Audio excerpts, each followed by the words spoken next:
now we're off to almost 5,000 years ago. Let me take you to ancient Egypt, where back in 2550 BC, guess what? The construction of the Great Pyramids of Giza started.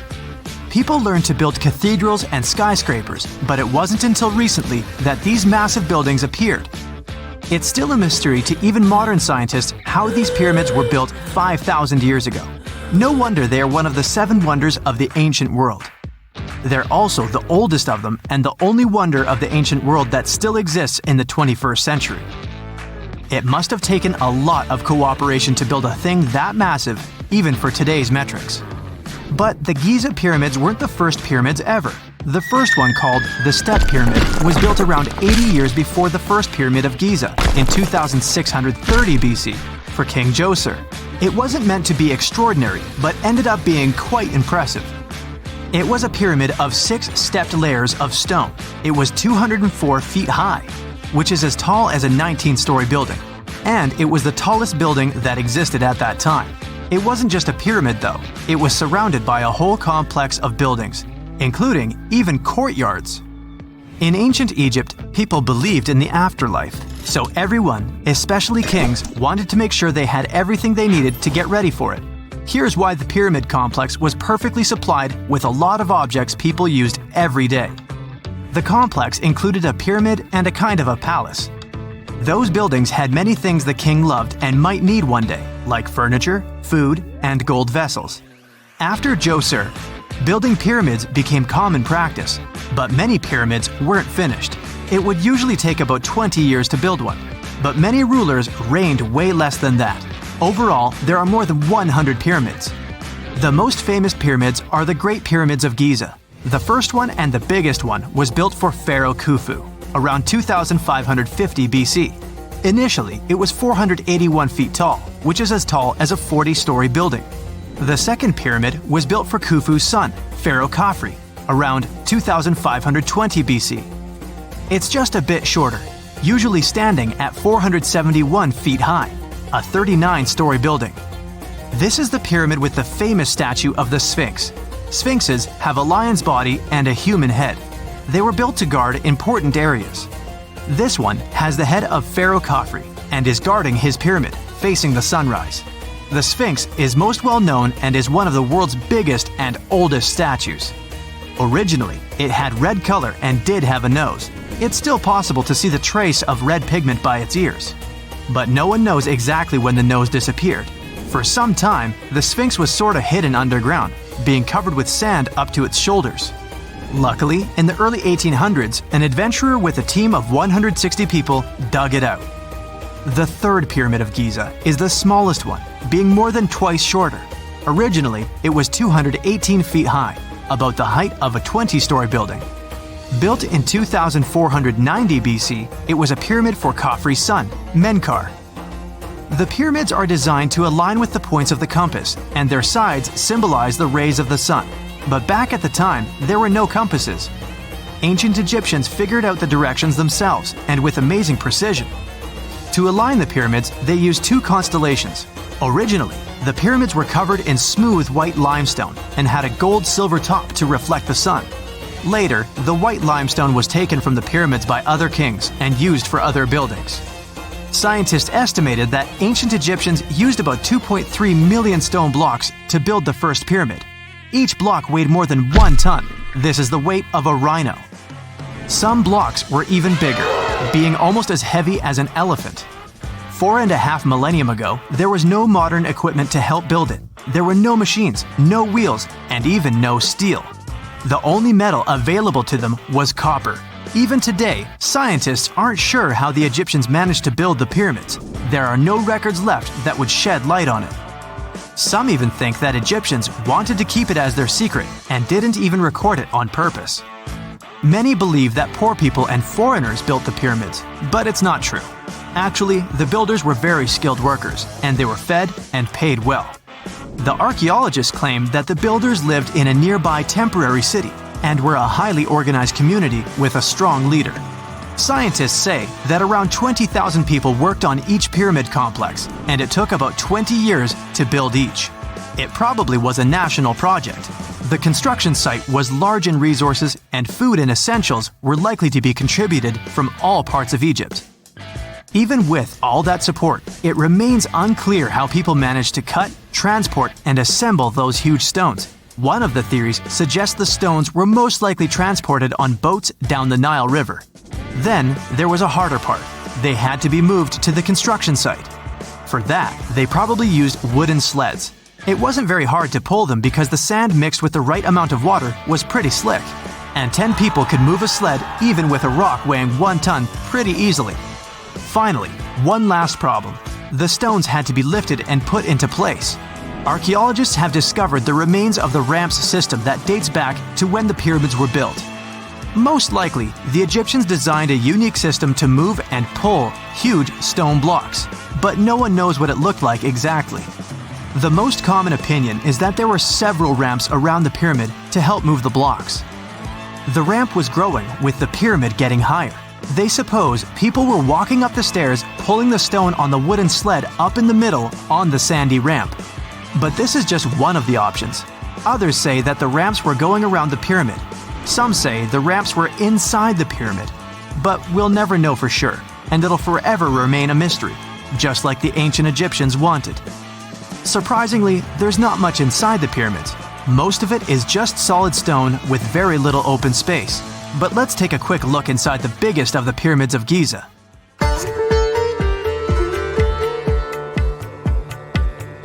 From the entrance, there are 2 stairs, one going down and the other one going up.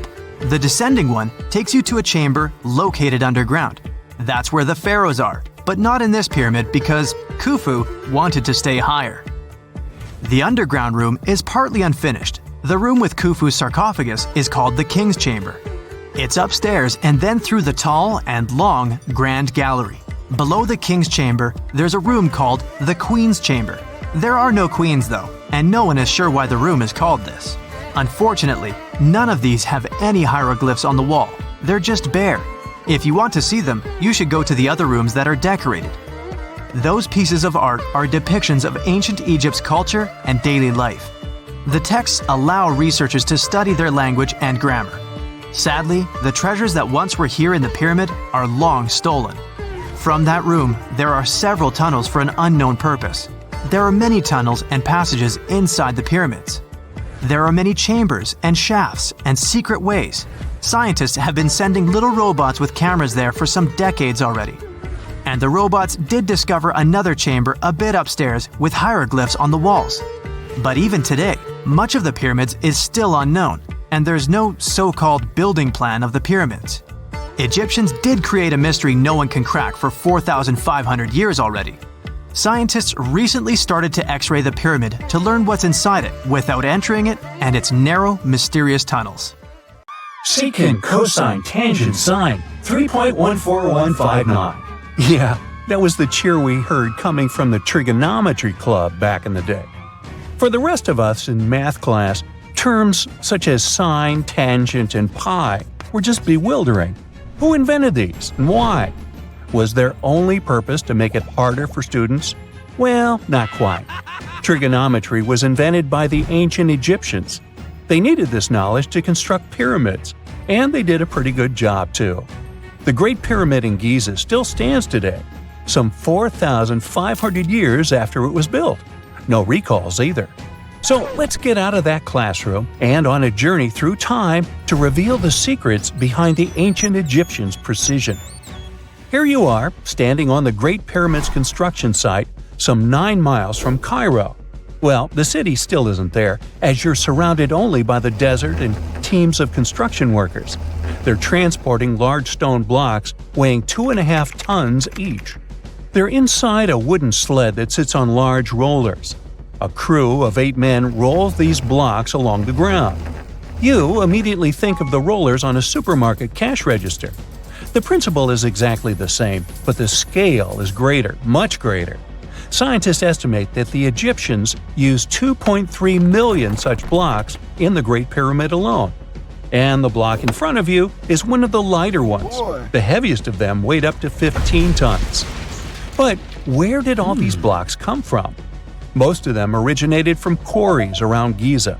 It's not that impressive, you think? But wait until you hear how ancient engineers transported the granite used in construction over 500 miles to the pyramid.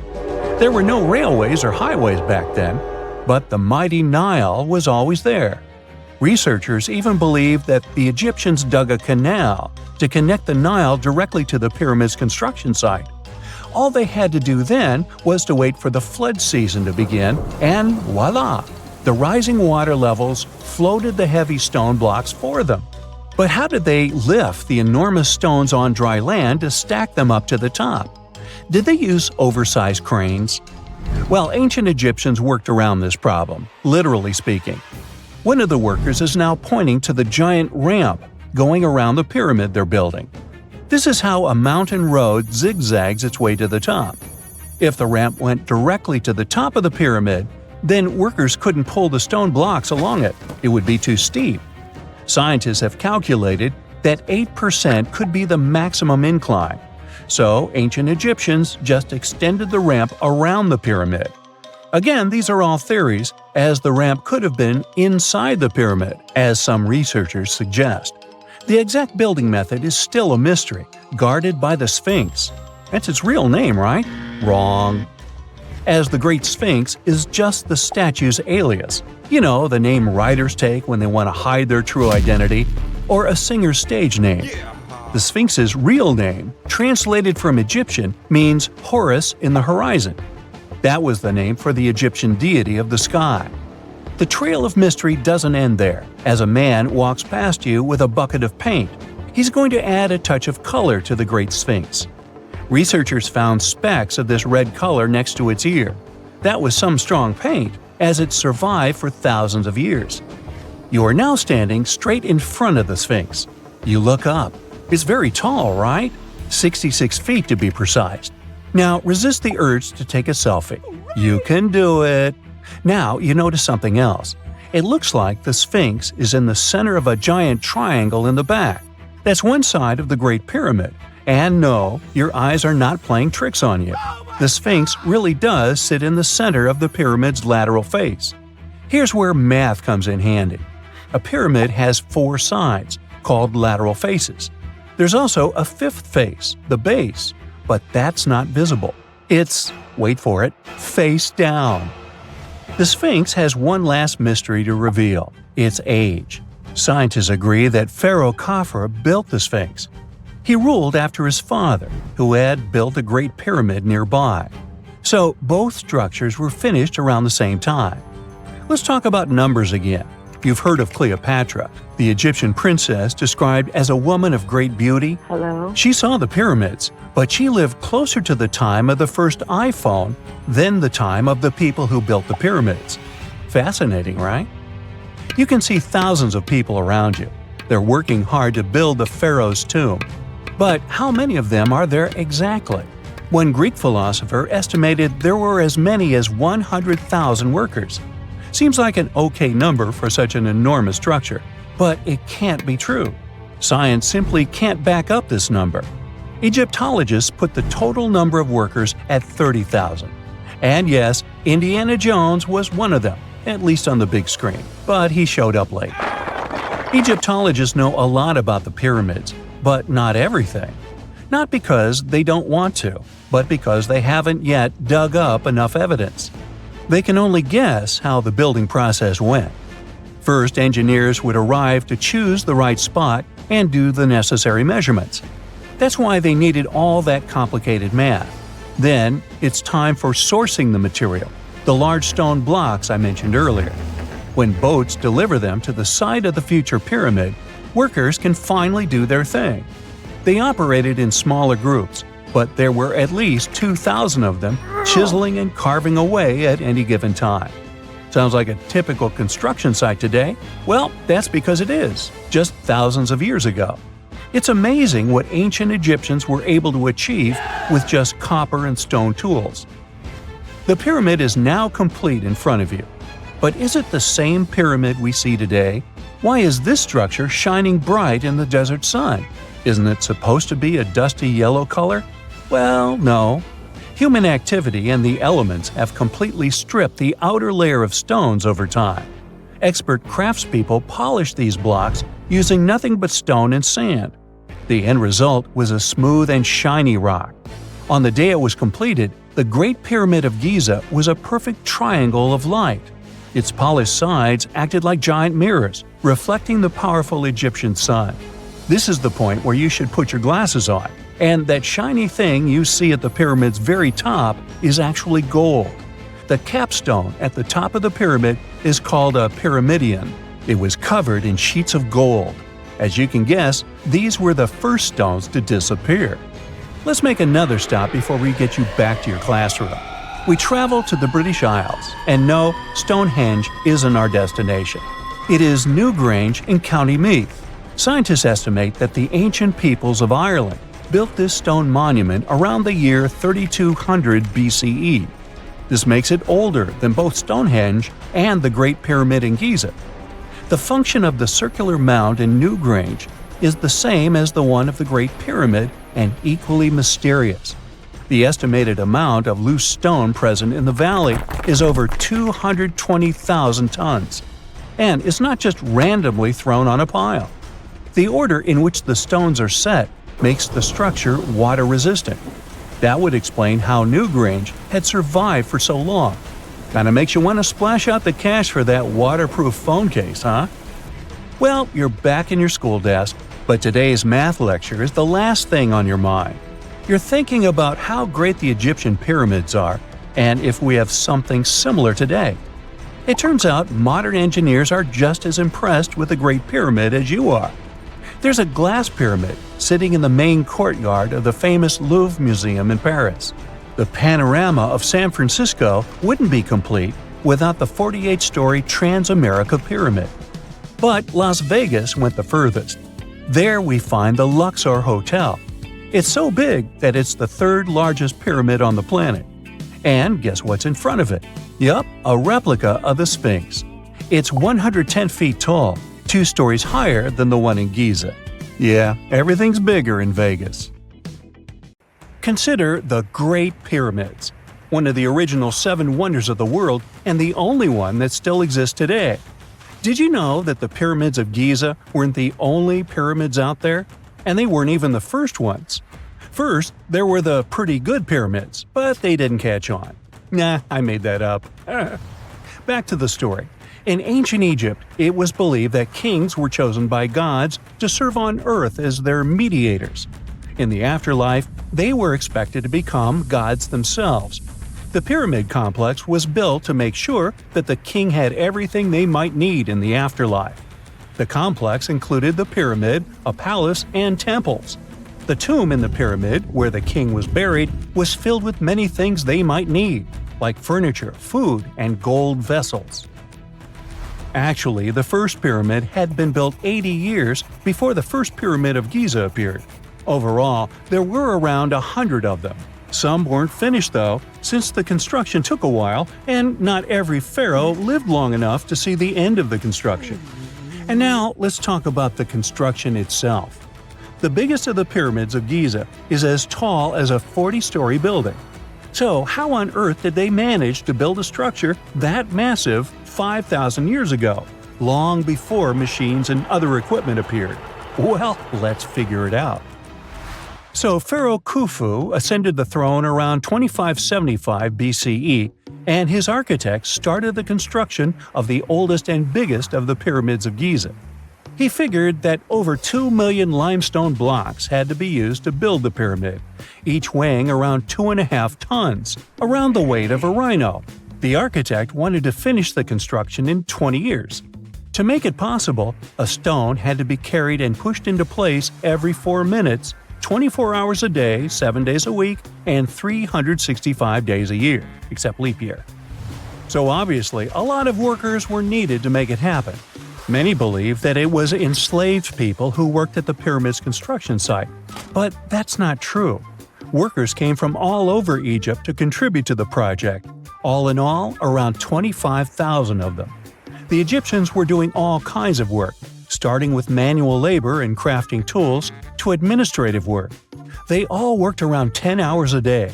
They were housed and well fed, and they were overall living a more comfortable life than an average Egyptian could afford at that time.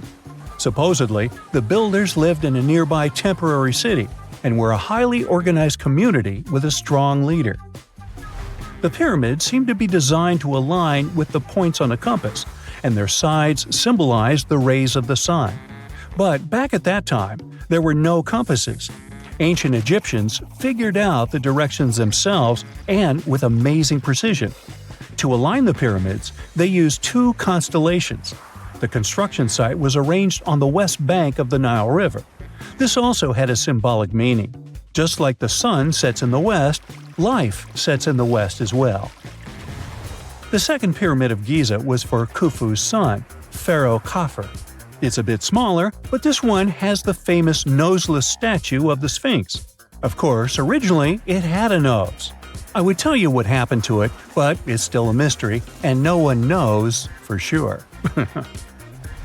Sphinxes have the body of a lion and the head of a human. They were considered guardians of important areas. This famous Sphinx, also pronounced Sphinx, has the head of Pharaoh Khafre and is guarding his pyramid, facing the sunrise. The Sphinx is one of the biggest and oldest statues in the world.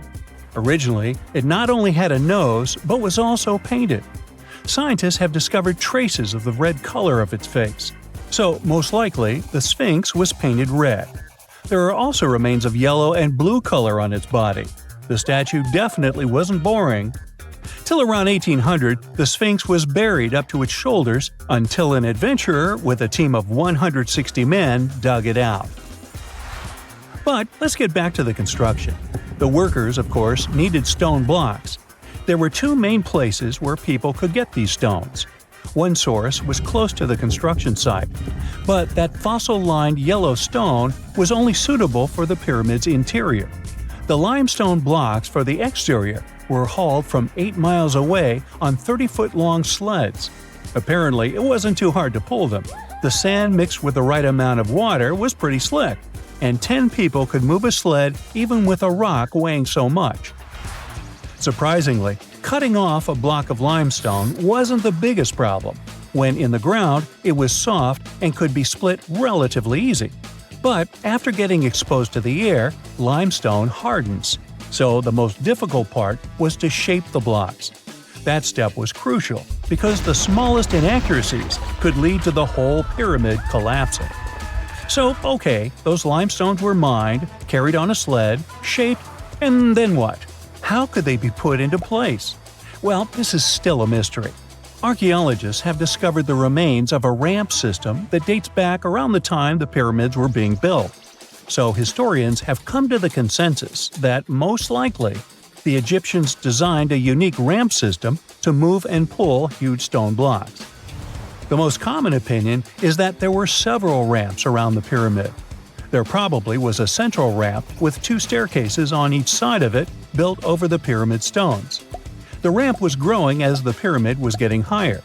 People might have been walking up the stairs, pulling up stones on wooden sleds. But this is just one of the options.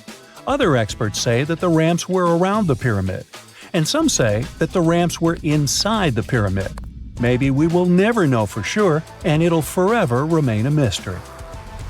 The exterior limestone of the pyramid was polished with sand and stone until it gleamed. On top, there was a gold and silver capstone, which glimmered over Egypt like a second sun. So, that's how it was 5,000 years ago. Now, about the interior. Surprisingly, there's not much inside the pyramid. Most of it is just solid stone with very little open space. But let's take a quick look inside. From the entrance, there are 2 stairways, one going down and the other going up. They take us to the chambers. There are 3 of them inside. Now, why is that? Apparently, throughout the whole construction, a burial chamber had to be prepared at all times, just in case a pharaoh kicked the bucket before the construction ended. So, separate chambers were built one after another as the construction progressed. The last of them was the main one. It's called the King's Chamber. It's the one where Khufu was resting. It's the biggest room at the very heart of the pyramid, and there's a big passageway leading to it. It was likely used as a kind of elevator to move granite up to build the interior. Granite was also used to make 5 stories of support beams to ensure that the pyramid didn't collapse. And we can see that it worked since it's been standing for centuries. Unfortunately, none of these chambers have hieroglyphs on the walls. If you want to see the writings, you should go to the decorated tombs near the pyramids. Those pieces of art are a depiction of ancient Egypt's culture and daily life. The texts allow researchers to study their language and grammar. The treasures that once were in the pyramids have been taken by people. There are also many secret tunnels and passages inside the pyramids, but even today, no one knows the whole plan of the interior. Scientists have been sending little robots with cameras inside for many years, but there's still a lot we don't know about the pyramids. Now they're trying to use an X-ray to scan the pyramids from the outside, without going inside. So yeah, ancient Egyptians did create a mystery no one has been able to crack for 5,000 years already. What is a boat doing in the middle of a desert? You would expect to find a seagoing vessel closer to shore. This is the question archaeologists had been asking for decades. In 1988, there was a storm near one of the most important archaeological sites in ancient Egypt. A wooden structure emerged from the sand. It was hollowed out by termites. Scientists were determined to solve its mystery. In 2000, they began excavating the site near Abydos, Ubidos. An American team of experts soon discovered a boat that was 70 feet long, and it wasn't alone. In total, there were 14 boats neatly resting next to each other. It was impossible to completely dig out the boats because of their poor condition. Luckily, the wood was preserved enough to get a sample. Analyses revealed that the boats were around 5,000 years old, the oldest fleet in human history to this date. The time of their construction predates the pyramids at Giza by half a millennium. Each ship of the fleet rested in a vault that matched its dimensions. The room was roughly a third of the size of a tennis court. It had mud brick walls that featured more than 120 drawings of boats. Ancient Egyptians incised them on whitewashed walls that were excellently preserved. Scientists have known about these mysterious chambers for well over a century. 1901, 1902. A British archaeologist, Arthur Weigel, stumbled upon a strange structure west of the River Nile. His team caught a glimpse of the interior walls. Sadly, a section of the roof collapsed, so they had to call off further exploration. Researchers abandoned the site, but its location remained on the maps. The boat's position first led scientists to think that they rested on a bank of the mighty Nile. But there was a problem with this theory. Today, the river flows almost 7 miles west of Abydos. Further studies of the surrounding terrain showed the Nile didn't change its course throughout history. Also, if the boats floated near a dock, they would be in unstable positions. The 14 vessels at Abydos were perfectly parallel to each other. There was only one conclusion possible. Someone had deliberately placed them like that. They must have gone through a lot of effort. Each boat had enough room for up to 30 rowers. These vessels could really float. They weren't models, but scholars still don't know if they actually sailed any body of water in ancient Egypt. This doesn't diminish the importance of the find. Previously, archaeologists found only small-scale models. In King Tut's tomb alone, there were 35 boat models. For a long time, these figurines were the only clues as to how ancient Egyptian vessels looked like. The boat's design confirms that they were the real deal. They are the earliest surviving examples of something called built boats. Ancient people constructed primitive vessels by hollowing out large tree trunks. The alternative was reed that was tied together to form a raft. The boats at Abydos had planks tied together. This was a major breakthrough in shipbuilding. During their lifetime, the boats must have seemed impressive. Timber was a valuable commodity at the time. There was no wood in the desert. Cedar had to be imported from Lebanon. The only person who could afford such luxury was the pharaoh. Studying the area around the ancient fleet provided more answers. Scientists discovered a mud brick structure where Egyptians worshipped the pharaoh. Its approximate date of construction matches that of the wooden boats. The same bricks out of which this building was made were used to encase the fleet. At the time of their construction, the rooms they were stored in had a ceiling. That's the section that archaeologists stumbled upon in the early 20th century. Just like mummies and coffins, these marvelous ships rested inside splendid vaults. The exterior of these rooms was also impressive. The outer walls originally had a plaster of white limestone. It reflected sunlight. In the desert sun, the structure housing the boats must have shone from miles away. Ancient Egyptian builders used the same technique to cover the pyramids 500 years later. Today, their surface looks jagged, but it wasn't always like this. When they were constructed, the pyramids had a top layer of fine white limestone. Their surface was smooth and it gleamed in the sunlight. Instead of stairs, the outer layer of the pyramids was more of a sleek ramp. Archaeologists were left with one final question. Which pharaoh owned the fleet? The answer lay just a mile from the site. This is where the tomb of a pharaoh from the 5th dynasty rested, King Senwosret III. Its time and style of construction matched the ones of the chambers with boats. The very end of his rule might explain how the boats ended up in the middle of the desert. The pharaoh probably passed away in northern Egypt. Then his body was transported down the Nile to Abydos in a marvelous procession of decorated boats. The vessels were later lowered to chambers near the final resting place of their owner. This had a symbolic meaning. In the ancient Egyptians' belief system, ships played a key role. Their supreme deity was Ra. He traveled through the sky during the day in the form of the sun. At nighttime, he sailed through the netherworld in a solar boat. The pharaoh identified himself with Ra. That's why he needed boats in the afterlife. That was the only way to regenerate himself. Just as the sun rises every day above the horizon. This belief existed for thousands of years.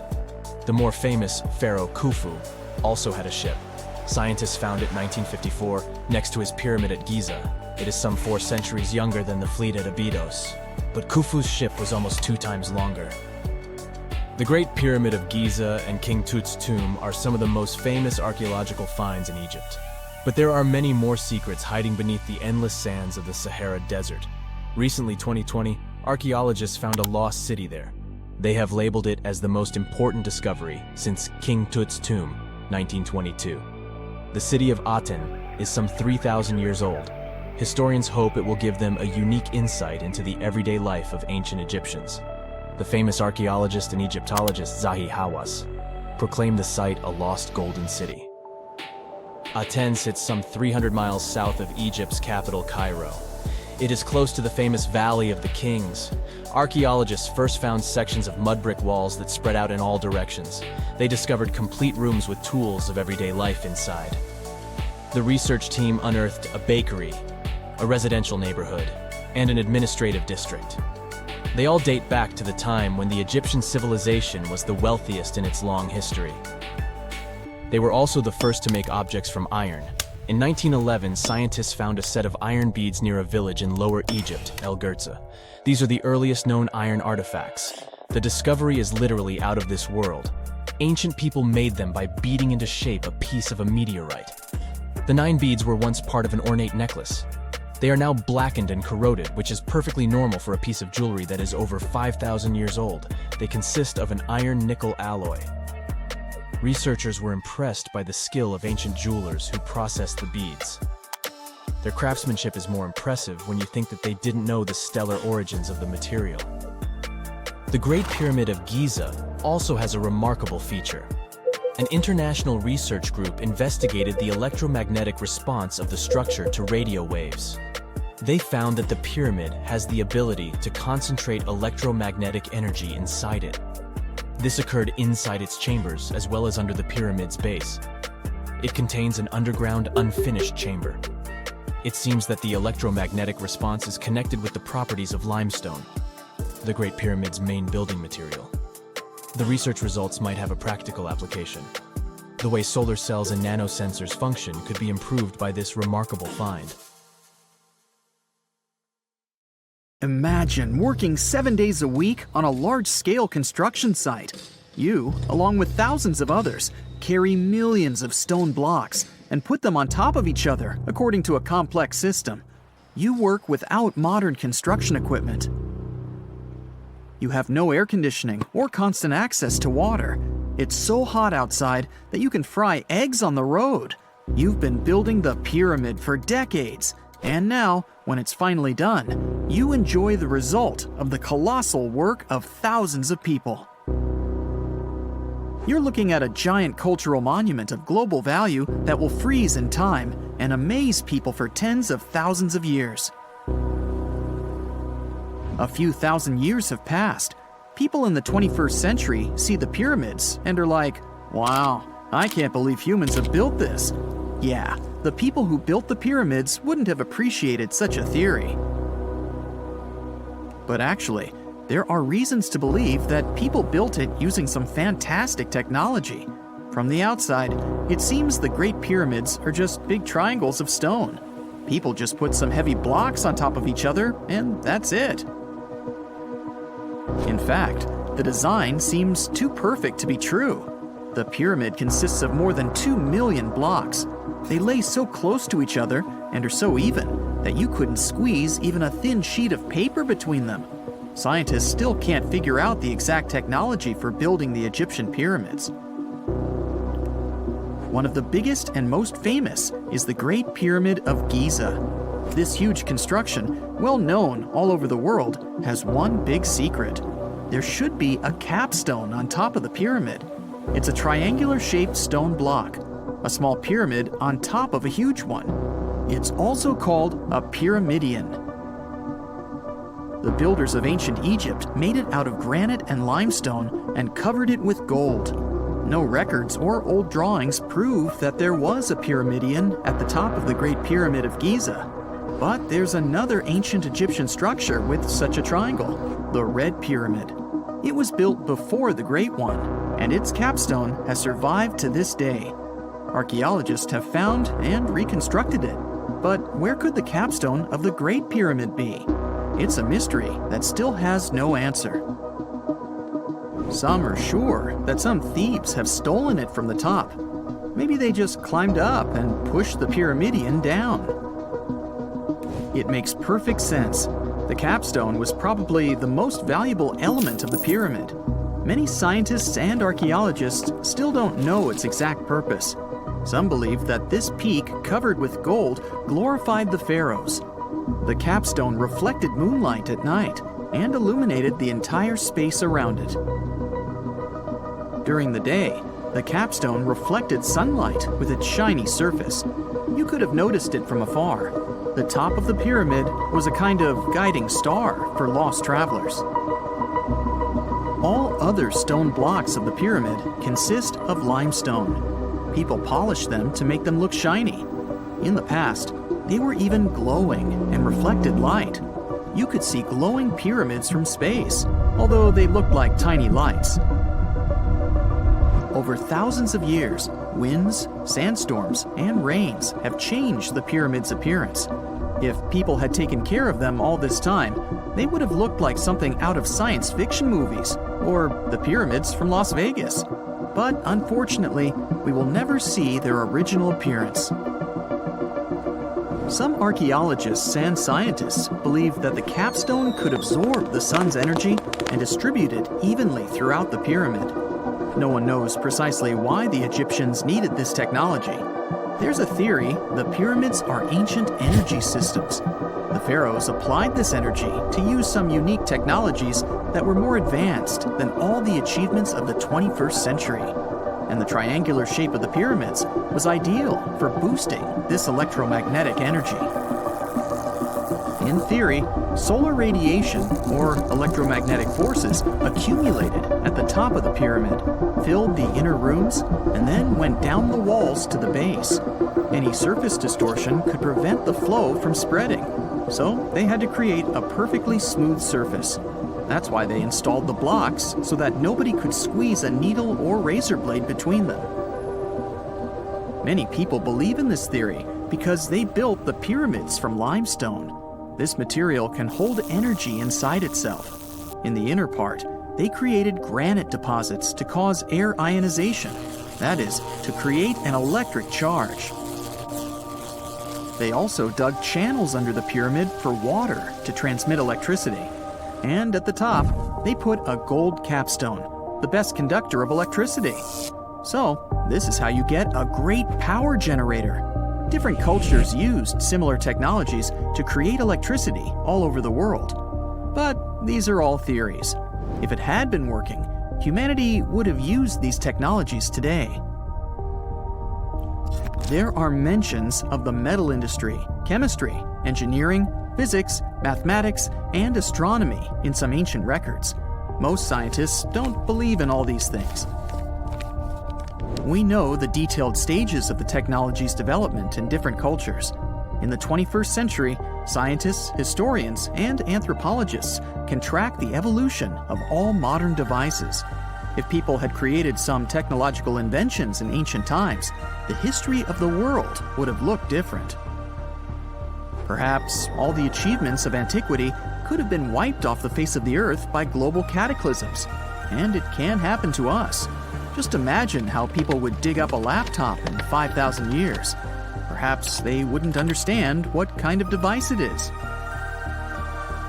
Another Egyptian wonder surrounded by mystery is the statue of the Sphinx. The Egyptians carved it out of a single massive piece of limestone about 4.5 thousand years ago. But scientists still don't know the exact date of its construction or who built it. People painted the Sphinx in different colors, so it looked much brighter and more vivid in the distant past. It was shining just like the Great Pyramids. Anyway, time hasn't only changed its appearance, but its name too. Initially, the Egyptians called it Horemheb. The Greeks renamed it the Sphinx about a few hundred years after it had been built. The Sphinx emphasized the greatness of the rulers of Egypt. It also performed a symbolic function of a watchdog guarding the tomb of the pharaoh and the paths leading to it. This version sounds realistic, since archaeologists have discovered many secret entrances at the foot of the Sphinx. Perhaps these rooms and intricate tunnels lead to underground halls with treasures. And treasures don't always mean gold and jewelry. According to legends and theories, the Sphinx guards the Hall of Records, the storage of all humankind's knowledge. The information about the ancient mythical state of Atlantis could be there. You can find many detailed maps of the internal dungeons of the Sphinx on the internet. They show structures 12 stories deep under the statue. It looks like a small city filled with gold, scrolls of knowledge, and various ancient artifacts.